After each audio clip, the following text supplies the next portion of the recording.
Hi. Shanavas social മീഡിയയിൽ അത്ര active അല്ല. ഞാൻ പറഞ്ഞിരിക്കുന്നത് ഷാനവാസ് സോഷ്യൽ മീഡിയയിൽ ആക്റ്റീവ് ആവണം എന്നുള്ളതാണ്. അതെന്തുകൊണ്ടാണ് എന്ന് ഞാൻ പറഞ്ഞുതരാം. പല ആൾക്കാരുടെയും അഭിപ്രായം അതിൻ്റെ ആവശ്യമില്ല, ഷാനവാസ് സോഷ്യൽ മീഡിയയിൽ ആക്റ്റീവ് ആവേണ്ട ആവശ്യമില്ല, ഇപ്പോൾ എന്ത് പറഞ്ഞാലും കുറ്റമായി കാണുന്ന കാലമാണ്. അതായത് ഷാനവാസ് സോഷ്യൽ മീഡിയയിൽ വന്ന് എന്തെങ്കിലും പറഞ്ഞു കഴിഞ്ഞാൽ അതിനെ വളച്ചൊടിച്ച് വേറെ രീതിയിൽ ആക്കി തീർക്കും. എന്തിനാണ് ചുമ്മാ നെഗറ്റീവായി മാറുന്നത്? അതിൻ്റെ ആവശ്യമില്ല. ഷാനവാസ് ഇങ്ങനെ പോയാൽ മതി, അദ്ദേഹം സോഷ്യൽ മീഡിയയിൽ വന്ന് ഒരു കാര്യവും പറയേണ്ട കാര്യമില്ല എന്നുള്ള രീതിയിൽ പല ആൾക്കാരും സംസാരിക്കുന്നുണ്ട്. അങ്ങനെ ചിന്തിക്കുന്നു എങ്കിൽ അതിന് നമ്മൾക്കൊന്നും പറയാൻ പറ്റില്ല. കാരണം സോഷ്യൽ മീഡിയയിൽ വന്നാൽ നെഗറ്റീവും പോസിറ്റീവും ഉണ്ടാവും. ഇപ്പോ ഷാനവാസ് എന്തുകൊണ്ടാണ് ബിഗ് ബോസിൽ പോയത്? ബിഗ് ബോസിൽ പോയി കഴിഞ്ഞാൽ കട്ട നെഗറ്റീവായി മാറും, ഒരു പക്ഷെ കട്ട പോസിറ്റീവും ആവും. എത്ര പോസിറ്റീവ് ആയാലും ഒരുപാട് ആൾക്കാർക്ക് അയാളെ ഇഷ്ടപ്പെടാതെയും ആവും. ഇത് അറിഞ്ഞുകൊണ്ട് തന്നെയാണ് ഷാനവാസ് ബിഗ് ബോസിലേക്ക് പോയിരിക്കുന്നത്. അങ്ങനെയുള്ള ഒരാൾക്ക് എന്തുകൊണ്ട് സോഷ്യൽ മീഡിയയിൽ ആക്റ്റീവ് ആയിക്കൂടാ? ഇപ്പൊ പല ആൾക്കാരും പറയുന്നു അദ്ദേഹത്തെ നെഗറ്റീവ് ആക്കും, എന്തു പറഞ്ഞാലും അത് വളച്ചൊടിക്കും എന്ന്. അങ്ങനെ വളച്ചൊടിക്കാൻ ഒരുപാട് ആൾക്കാരുണ്ടാവും. അതുപോലെ തന്നെ ആ വ്യക്തി പറഞ്ഞത് ശരിയാണ് എന്ന് പറയാനും ഒരുപാട് ആൾക്കാരുണ്ടാവും. അത് ശരിയാണ് എന്ന് പറഞ്ഞ് കമന്റ് ചെയ്യാനും ഒരുപാട് ആൾക്കാരുണ്ടാവും. ഇതുകൊണ്ട് ഷാനവാസിന് ദോഷമല്ല, ഗുണമാണ് ഉണ്ടാവുന്നത്. കട്ട നെഗറ്റീവായി മാറുന്നത് എപ്പോഴാണ് എന്ന് ചോദിച്ചു കഴിഞ്ഞാൽ സോഷ്യൽ മീഡിയയിൽ വന്ന് അനാവശ്യമായി വിവരക്കേട് വിളിച്ചു പറയുമ്പോഴാണ് കട്ട നെഗറ്റീവായി മാറുന്നത്. ഒരു ശരി വിളിച്ചു പറഞ്ഞ് അത് തെറ്റായി കാണിച്ചു കഴിഞ്ഞാൽ അത് കുറച്ചു കാലം മാത്രമേ നിലനിൽക്കൂ. അതിനുശേഷം എല്ലാവർക്കും മനസ്സിലാവും ആൾ പറഞ്ഞത് ശരിയാണ് എന്നുള്ളൊരു കാര്യം. അവിടെ ആൾ ഒന്നുകൂടി പോസിറ്റീവ് ആവും എന്നല്ലാതെ മറ്റൊന്നും സംഭവിക്കില്ല. ഇവിടെ സോഷ്യൽ മീഡിയയിൽ ആക്റ്റീവ് ആവണം ഷാനവാസ്. അവിടെ കൃത്യമായി കാര്യങ്ങൾ പഠിച്ച് സംസാരിക്കണം, അല്ലാതെ പൊട്ടത്തരങ്ങൾ വിളിച്ചു പറയരുത് എന്നുള്ളത് മാത്രമേ ഉള്ളൂ. ഷാനവാസ് അത്തരത്തിൽ പെടുന്ന ഒരാളല്ല. കൃത്യമായി കാര്യങ്ങളെ കുറിച്ച് പഠിച്ച് സംസാരിക്കുന്ന ഒരാളാണ്. ഇപ്പോൾ അനുമോളുടെ ഒരു കാര്യത്തിൽ പല ആൾക്കാരും ഷാനവാസിനെതിരെ രംഗത്ത് വന്നു. അതായത് PR ഇല്ലാതെ 3ാം സ്ഥാനത്ത് എത്തിയതിൽ അഭിമാനിക്കുന്നു എന്നൊരു വിഷയം. ഈ വിഷയത്തെ എടുത്തു വെച്ച് പല ആൾക്കാരും നെഗറ്റീവായി സംസാരിച്ചു. പല ആൾക്കാരും ആ പറഞ്ഞ ആൾക്കാർക്കെതിരെ രംഗത്ത് വന്നു. അതുകൊണ്ട് ഷാനവാസിന് എന്തെങ്കിലും ദോഷം ഉണ്ടായിട്ടുണ്ടോ? ഒരു ദോഷം ഉണ്ടായിട്ടില്ല. ഞാൻ പറയുന്നത് അത്തരം കാര്യങ്ങൾ പറയണം എന്നുള്ളതല്ല, അദ്ദേഹം പ്രേക്ഷകരുമായിട്ട് ഇന്ററാക്ട് ചെയ്യണം എന്നുള്ളത് തന്നെയാണ്. പ്രേക്ഷകരുമായിട്ട് ഒരു കണക്ഷൻ ഉണ്ടാക്കിയെടുക്കണം. ബിഗ് ബോസ് സീസൺ 7 നിന്ന് ഇറങ്ങിയ അനുമോൾക്കും ഷാനവാസിനും അനീഷിനും മാത്രമാണ് വ്യക്തമായിട്ടുള്ളൊരു ഫാൻ ബേസ് ഉണ്ടാക്കിയെടുക്കാൻ സാധിച്ചിട്ടുള്ളത്. ഇതിൽ അനുമോൾ കൃത്യമായി പ്രേക്ഷകരുമായിട്ട് സംവേദിക്കുന്നുണ്ട്, പല കാര്യങ്ങളും പങ്കുവയ്ക്കുന്നുണ്ട്. അതുകൊണ്ട് തന്നെ അനുമോളുടെ ഫാൻസിൽ വലിയ മാറ്റമൊന്നും സംഭവിച്ചിട്ടില്ല. പക്ഷെ അനീഷിന്റെ ഫാൻസിൽ ഒരുപാട് താഴ്ചകൾ ഉണ്ടായിട്ടുണ്ട്. അതുപോലെ തന്നെ ഷാനവാസിന്റെ ഫാൻസ് ഇതുവരെയും കുറഞ്ഞിട്ടില്ല, കുറയാനുള്ള സാധ്യതയുമുണ്ട്. പല ആൾക്കാരും പറയും ഷാനവാസിന് സോഷ്യൽ മീഡിയയിൽ വന്നില്ലെങ്കിലും വന്നാലും ഞാൻ ഷാനവാസിനെ മാത്രമേ ഇഷ്ടപ്പെടൂ, ഇങ്ങനെയൊക്കെ പറയുന്ന ഒരുപാട് ആൾക്കാരുണ്ട്. ഇതിലൊക്കെ വല്ല സത്യമുണ്ടോ? തീർച്ചയായും കുറച്ച് ആൾക്കാർ ഈ പറഞ്ഞതുപോലെ അദ്ദേഹം സോഷ്യൽ മീഡിയയിൽ വന്നാലും വന്നില്ലെങ്കിലും അദ്ദേഹത്തെ മാത്രമേ ഇഷ്ടപ്പെടുകയുള്ളൂ. ആ കുറച്ചാൾക്കാർ മാത്രം മതിയോ ഷാനവാസിന് ഫാൻസായിട്ട്? നമ്മൾ ഇതിനു മുൻപ് ഒരുപാട് ബിഗ് ബോസ് കണ്ടിട്ടുമുണ്ട്. അതിലെ ഓരോ വ്യക്തികളെയും നമ്മൾ സ്നേഹിച്ചിട്ടുമുണ്ട്.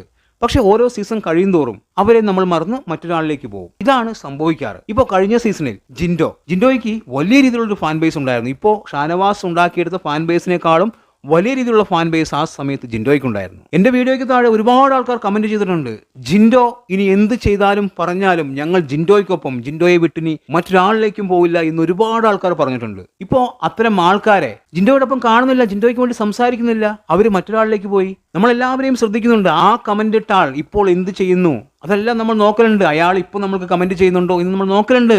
അതായത് കഴിഞ്ഞ പ്രാവശ്യം എന്ത് പറഞ്ഞാലും ജിൻഡോ ഉയിർ എന്ന് പറഞ്ഞ ആള് ബിഗ് ബോസ് സീസൺ 7 എനിക്കിട്ട ഒരു കമന്റ് ആണ്, അനീഷിനെ പോലെ ഞാൻ മറ്റൊരാളെയും സ്നേഹിക്കുന്നില്ല, അദ്ദേഹമാണ് ബിഗ് ബോസ് കിങ്. അതായത് കഴിഞ്ഞ സീസണിൽ ജിൻഡോ ഉയിർ, അദ്ദേഹം എന്ത് പറഞ്ഞാലും ചെയ്താലും അദ്ദേഹത്തെ മാത്രമാണ് ഞങ്ങൾ സ്നേഹിക്കുള്ളൂ എന്ന് പറഞ്ഞ ടീമാണ്. ഇപ്പോൾ അനീഷ് ഉയിർ എന്ന് പറഞ്ഞു നടക്കുന്ന ആളാണ്. ഇതാണ് മാറ്റം. എന്തുകൊണ്ട് ഷാനവാസ് സോഷ്യൽ മീഡിയയിൽ കൃത്യമായി ആക്റ്റീവ് ആവണം എന്ന് പറയുന്നു എന്ന് ചോദിച്ചു കഴിഞ്ഞാൽ ഷാനവാസിന്റെ ആഗ്രഹം സിനിമയിൽ അഭിനയിക്കുക എന്നുള്ളതാണ്. ഷാനവാസ് തന്നെ പറയുന്നു, സീരിയലിൽ അഭിനയിച്ചുകൊണ്ടിരിക്കുന്ന സമയത്ത് ഒരുപാട് സിനിമാക്കാരുമായിട്ട് സംസാരിക്കാൻ ശ്രമിച്ചു, പലപ്പോഴും അവസരങ്ങൾ ലഭിച്ചില്ല.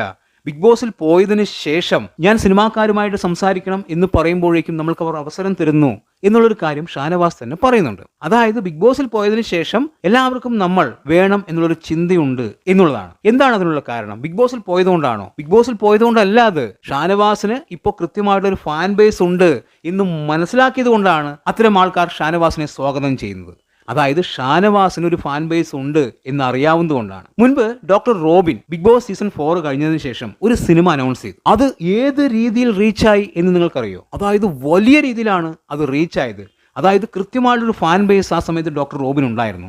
ആ സമയത്ത് ആ സിനിമ വന്നിരുന്നു എങ്കിൽ ആദ്യ ദിവസങ്ങളിലെല്ലാം ജനപ്രളയമാവുമായിരുന്നു. ഫാമിലി ഓഡിയൻസ് എല്ലാം അടിച്ച് കയറുമായിരുന്നു ആ സിനിമയ്ക്ക്. പക്ഷെ ആ സമയത്ത് ആ സിനിമ എടുക്കാൻ അദ്ദേഹത്തിന് സാധിച്ചില്ല. ഇപ്പോഴും അദ്ദേഹത്തിന് സാധ്യതയുണ്ട്. അഖിൽ മാരാർ, അതുപോലെ ജിൻഡോ, രജിത് കുമാർ ഇവരെല്ലാവരും സിനിമയിൽ അഭിനയിച്ചു. എന്താണ് സംഭവിച്ചത്? പടം കാണാൻ ഒരു മനുഷ്യരില്ല. അതെന്തുകൊണ്ടാണ്? രജിത് കുമാർ ഇറങ്ങിയ സമയത്ത്, അതായത് ബിഗ് ബോസിൽ നിന്ന് ഇറങ്ങിയ സമയത്ത് ഒരു സിനിമയിൽ അഭിനയിച്ചിരുന്നു എങ്കിൽ പ്രേക്ഷകർ അടിച്ചു കയറിയേനെ. തീർച്ചയായും സിനിമ നന്നാവണം, അത് വേറെ കാര്യം. സിനിമ മോശമാവുന്നതും നന്നാവുന്നതും അത് അവരുടെ ഭാഗ്യം പോലെ ഇരിക്കും. പക്ഷെ ആദ്യ ദിവസങ്ങളിലെല്ലാം പ്രേക്ഷകർ അടിച്ചു കയറിയേനെ. രജിത് കുമാർ എപ്പോഴാണ് സിനിമയിൽ അഭിനയിച്ചത്?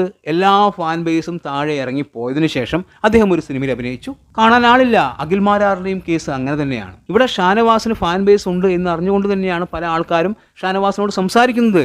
അത് നിലനിർത്തിക്കൊണ്ട് പോകണമെങ്കിൽ ഈ പറയുന്ന സോഷ്യൽ മീഡിയയിൽ ആക്റ്റീവ് ആവണം, ജനങ്ങളുമായിട്ട് സംസാരിക്കണം, ഉള്ള ഫാൻ ബേസ് താഴെ പോവാതെ നോക്കണം. ഇനിയും ഒരുപാട് ആൾക്കാർ ഷാനവാസിനെ ഇഷ്ടപ്പെടണം. അപ്പോൾ സ്വാഭാവികമായിട്ടും ഷാനവാസിന്റെ ആഗ്രഹം പോലെ സിനിമാക്കാർ ഷാനവാസിനെ തേടിയെത്തും. കാരണം ഷാനവാസിന് അഭിനയിക്കാൻ അറിയാം, നല്ല ഫാൻ ബേസും ഉണ്ട്, അദ്ദേഹത്തെ സിനിമയിൽ വിളിക്കും. എന്റെ ആഗ്രഹം അദ്ദേഹം ഒരു സാധാരണ സിനിമയിൽ ഒരു ചെറിയൊരു വേഷം ചെയ്തു പോകുന്നതിനോട് ഒരു താല്പര്യമില്ല. അദ്ദേഹം നായകനായി തന്നെ അഭിനയിക്കണം എന്നുള്ളത് തന്നെയാണ്.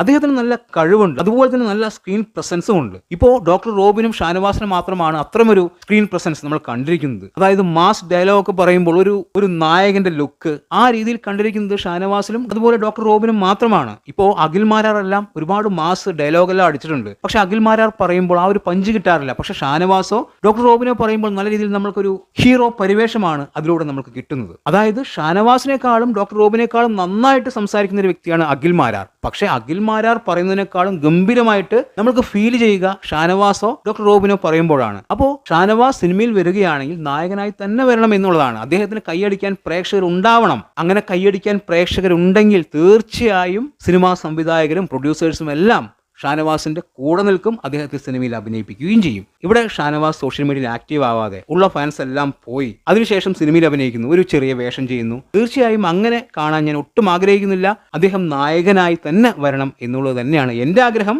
എല്ലാവർക്കും അത്തരം ആഗ്രഹമുണ്ടോ എന്നെനിക്കറിയില്ല. അദ്ദേഹം സിനിമയിൽ വരുമ്പോൾ തീർച്ചയായും കൈയടിക്കാൻ നമ്മളെപ്പോലുള്ള ഒരുപാട് ആൾക്കാരുണ്ടാവും. അദ്ദേഹത്തിന്റെ സിനിമ വിജയിച്ച് കാണണം എന്ന് നമ്മൾ ആഗ്രഹിക്കും. അവിടെയാണ് ഒരു താരം ജനിക്കുന്നത്. അയാൾക്ക് വേണ്ടി നമ്മൾ സപ്പോർട്ട് ചെയ്യുമ്പോൾ, അയാൾ വിജയിച്ച് കാണണം എന്ന് നമ്മൾ ആഗ്രഹിക്കുമ്പോൾ അയാൾക്ക് വേണ്ടി സിനിമ എടുക്കാൻ ഒരുപാട് ആൾക്കാർ വരും. അതുകൊണ്ട് തന്നെ ഇപ്പോഴുള്ള ഫാൻ ബേസ് താഴേക്ക് പോവാതെ നോക്കേണ്ടത് ഷാനവാസിന്റെ ആവശ്യമാണ്. തീർച്ചയായും സോഷ്യൽ മീഡിയയിൽ വന്നു കഴിഞ്ഞാൽ നെഗറ്റീവും പോസിറ്റീവും ഉണ്ടാവും. നമ്മൾ കാര്യങ്ങൾ മനസ്സിലാക്കി സംസാരിക്കുക എന്നുള്ളത് മാത്രമാണ് നമ്മൾക്ക് ചെയ്യാൻ പറ്റുകയുള്ളൂ. അതിനെതിരെ പല രീതിയിലുള്ള പ്രശ്നങ്ങളും ഉണ്ടാവും. എന്ത് പറഞ്ഞാലും പല രീതിയിലുള്ള പ്രശ്നങ്ങൾ ഉണ്ടാവും. അത് ആ രീതിയിൽ മാത്രം കാണുക, അതിനെ ആ വഴിക്ക് വിടുക.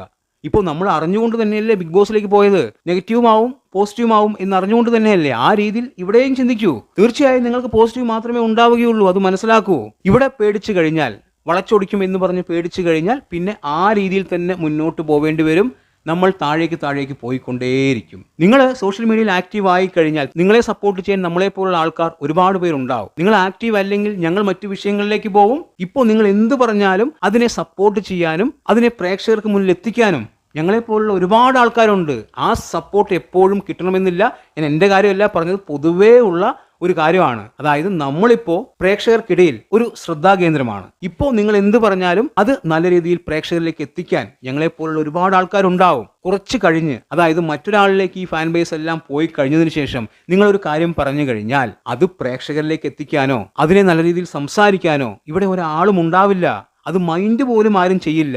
ഇപ്പോൾ രജിത് കുമാർ എത്ര കാര്യങ്ങൾ പറയുന്നു. അതുപോലെ ഓരോ വ്യക്തികളും ഒരുപാട് കാര്യങ്ങൾ പറയുന്നുണ്ട്. അവരുടെ നല്ല സമയത്തായിരുന്നു എങ്കിൽ അത് പ്രേക്ഷകരിലേക്ക് എത്തിക്കാനും അതിലൂടെ നല്ല രീതിയിലുള്ള ഫാൻ ബേസ് ഉണ്ടാക്കിയെടുക്കാനും അവർക്ക് സാധിക്കുമായിരുന്നു. അതവർ ആ സമയത്ത് ചെയ്തില്ല. ഞാൻ പറഞ്ഞു വരുന്നത്, താങ്കൾ സോഷ്യൽ മീഡിയയിൽ ആക്റ്റീവ് ആവണം എന്നുള്ളത് തന്നെയാണ്. പോസിറ്റീവും നെഗറ്റീവും അത് വിട്ടേക്കുക. കാര്യങ്ങൾ കൃത്യമായി അറിഞ്ഞ് സംസാരിക്കുക എന്നുള്ളത് മാത്രമാണ്. അതിലൂടെ നിങ്ങൾക്ക് പോസിറ്റീവ് മാത്രമേ ഉണ്ടാവുകയുള്ളൂ. നിങ്ങൾക്ക് വലിയ ഗുണങ്ങൾ അതിലൂടെ ഉണ്ടാവും എന്ന് തന്നെയാണ് എൻ്റെ വിശ്വാസം. നിങ്ങളുടെ ആഗ്രഹം സിനിമയാണ് എന്നെനിക്കറിയാം. അതായത് ഷാനവാസിന്റെ ആഗ്രഹം സിനിമ തന്നെയാണ്. അതിലേക്ക് നല്ല രീതിയിൽ മുന്നോട്ട് പോവാൻ അത്യാവശ്യം ഫാൻ ബേസ് ഒക്കെ വേണം. സാധാരണ ഒരു റോൾ അഭിനയിച്ച് വരാൻ വേണ്ടി ഫാൻ ബേസ് ഒന്നും വേണ്ട.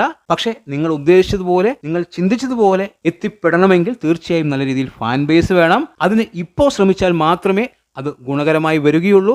അല്ലാതെ പിന്നീട് ശ്രമിച്ചിട്ട് ഒരു കാര്യമുണ്ട് എന്നെനിക്ക് തോന്നുന്നില്ല. അതുകൊണ്ടാണ് ഇത്രയും കാര്യങ്ങൾ പറഞ്ഞത്. ഇത് ഷാനവാസിനെ ഒരിക്കലും നെഗറ്റീവായി പറഞ്ഞതല്ല. അദ്ദേഹത്തോടുള്ള സ്നേഹം കൊണ്ട്, ബഹുമാനം കൊണ്ട് അദ്ദേഹം നല്ല രീതിയിൽ വിജയിച്ച് കാണണം എന്നുള്ള ആഗ്രഹം കൊണ്ട് പറയുന്നതാണ്. എന്താണ് നിങ്ങളുടെ അഭിപ്രായം എന്ന് കമൻറ്റ് ബോക്സിൽ കമൻറ്റ് ചെയ്യുക. വീഡിയോ ഇഷ്ടമായാൽ ചാനൽ ഒന്ന് സബ് ചെയ്യുക. പുതിയൊരു വീഡിയോയുമായി കാണുന്നവരെ ബൈ ബൈ.